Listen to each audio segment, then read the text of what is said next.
Во случајот со рудникот Иловица, најпрво беше предвидено ложењето да се одвива со цијанид, но под притисок на јавноста и на граѓанските здруженија, инвеститорот реши да се исфрли ова технологија.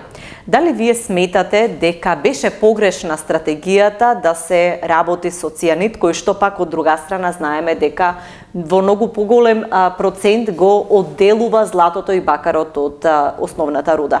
Сметате ли дека цијанидот е опасен за употреба во рударството во Македонија?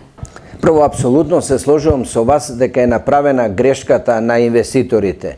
Не може, Македонија се наоѓа во Европа и да е во Африка и било каде, таа постапка за соработка со локалното население е нужна. Ние тоа веќе кажав го пропуштивме. Иловица како потенцијален рудник е интересна.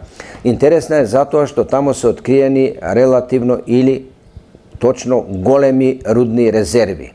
Прашањето како тие да се материјализираат. Јас на представниците од Евромакс и им го имам кажено истото вие што тврдите, не беше нужно да се стартува со технологија која користи цијаниди и други опасни супстанци.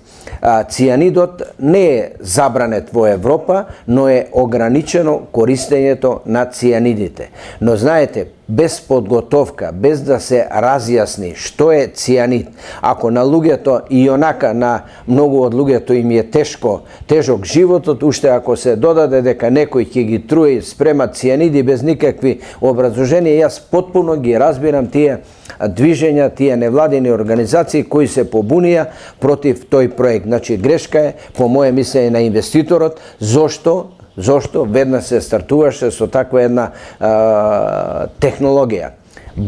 Иловица е сосема сличен комбинат како и Бучим. Бучим нити употребувал цијаниди, нити ќе употребува цијаниди, затоа што преработката оди понатаму во металуршки капацитети, го продаваме бакарниот концентрат, од кој се добива бакар и злато и можеби добивката е помала, но тука за локалното население нема никакви проблеми.